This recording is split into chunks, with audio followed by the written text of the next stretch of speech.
Well, good afternoon, everybody. How is everybody doing on a calm, glorious, beautiful, wonderful, fabulous, great, good, fantastic, handsome, beautiful, fabulous, memorable, phenomenal Monday? That is right, guys. It is officially a Monday and Monday afternoon in particular. Sorry, lost control of my pen. First and foremost, guys, I hope all you guys had a lovely and fun and safe weekend. I also hope you are all having a wonderful start to your week so far. And without further ado, and actually, now all that said, it is my sincere honor and pleasure to welcome all of you back to the channel of a very special edition of Positive Time with Ryan. Ladies and gentlemen, boys and girls, today is Monday, September 30th of 2024, the very last day of the month of September, which means the big one. A few weeks ago, I said on this episode, on this day, I would be talking about my life journey and experience dealing with suicide. Before we go into any further, this is my experience. Everybody is different with it, but this is mine. My personal experience and all that. Number two, guys, is this is Suicide Prevention Month. I want that to be very, very clear, but hopefully you guys get it, all right? So, you know that really the very first time that I actually had to deal with suicide, it came in November of 2013. I was a sophomore in high school. I was getting bullied at a beyond unimaginable level. There were kids on the bus that would, not just whisper, but say stuff and all that stuff. Like, well, I can't really. It's hard to. All these years later, it's hard to remember that you ride a bus to school, let alone high school, and you're hearing stuff like, you don't belong here, you can't, there's no way you're going to graduate, stuff like that, and I mean, when to an adult that's like in college and all that, that's like, oh, shake it off, prove them wrong. But as a sophomore in high school, yet alone high school, it's not the same. I'll never forget it. I don't remember what day in November it was, but I remember I got to upstairs in the high school to my locker, and I found an envelope on it. Didn't know who it was from. No one wrote who it was from, all that. So I opened it, being the curious, crazy guy I am.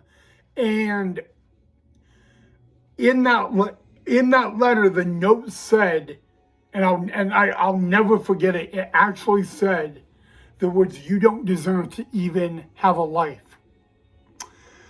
And my heart stopped when I actually found that out. And what I ended up doing is, this is at 7:15 in the morning. I didn't tell anybody. I didn't talk about it. But I did do one thing. I didn't throw the note away. And I got home that day, and that's when it really, really hit me. And all this stuff, has been going on and leading up to it. And it just never got any better. Nothing really got done, even though I reported it, all this. And that night, literally, I literally believe that night it was probably, I don't know, 6 o'clock that night. My grandma came in my room, right? Knocked on my door, came in. I didn't even say come in, and she did that. And I had a knife to my throat, and she didn't ask me, what am I doing? What are you, she didn't say that. But it did get to the extent the police had to be called. And I was taken to the hospital and all that. But yeah, that was the very first time I ever had that. The next time was a couple months later. I think it was like 2 or 3 months later, right? Anyway, sophomore year still, January of 20, so now it's 2014, second semester, right, of my sophomore year, overdosed on sleeping pills. And luckily, I had a doctor's appointment that morning. And I think 20 minutes before we left for the doctor appointment, I did overdose. Big mistake. I didn't even have to admit it. That's how quick they knew something was wrong. And a lot of high school kids feel like helpless. Hopeless is really a good word to describe it. But and then after 2014, I didn't even deal with suicide until 2020. And the odd thing about 2020 is COVID affected everybody. I think everybody had a horrible year in 2020 in a million different ways. So I can't really explain the 2020 because, I mean, what was 2020, right? The pandemic, the worst thing that ever happened. And all that. But despite that note on my locker in high school in November of 2015 that says you don't deserve to have a life or live, and all that, I look back at that and I mean, it was someone that really just wanted to be, excuse my language, but a prick. And you know what? I look back at that, and that's a long time ago, ladies and gentlemen. I look back at that, and I can smile at that. The sad thing is they never found out who did it, and they didn't really do much of a investigation on who did it. But if you ask me why I look back and laugh at it, it's because I made it through it. I survived it. I spent over a week in a hospital, in a mental hospital, but it doesn't matter about that. What matters is I survived it. And I was when I returned to school from that, I wasn't the same. I was way more stricter. I actually yelled at my vice principal. I yelled and I chewed the SRO out. Like, why would you not take this seriously?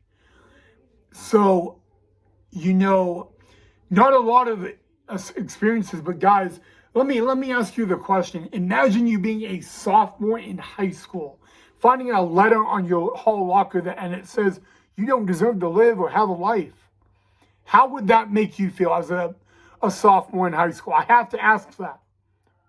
Because you know what? You would probably feel the same way I did. I made it through it. I still have counseling about it. But none of what matters is I survived it, I made through it, and I embraced it. And I graduated high school, long and behold, in 2016. And you know what? There's a lot of times I think about that night. What would have been different if my grandma did not walk into my room? I ask myself that every day. I mean, What if my grandma walked in my room on that night 3 minutes later, 5 minutes later, a minute later? You know, I may not be here by right now. So I take a lot of credit for my grandma doing that, and my mom, you know, calling 911 and getting the police involved. But the sad thing is, yeah, it was never investigated really. But you know what? Everybody says, why were you so rude to your SRO and your vice principal? Well, it was not taken very seriously. And that right there, that's one thing my mom let me do. So I'm not going to say what I said to him, but I can thank a lot of people. My grandma saved my life. Again, what happens if she would have walked in a few moments later? You know, I don't even know the answer to that. So, yeah. So, guys, I don't know what you thought of the video, but that right there, guys, is my life experience on Suicide Prevention Month, guys. And I want you guys to understand that every single person they deserve a not being bullied. No one deserves getting bullied. Nobody deserves to be told them you don't deserve to live. Nobody in high school deserves to have that on their locker.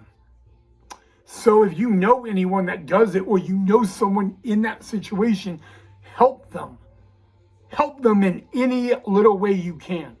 Because it should never, ever happen. All right, guys, I hope you guys enjoyed the video. I hope you guys didn't cry. But let me know what you thought of the video in the comment section down below.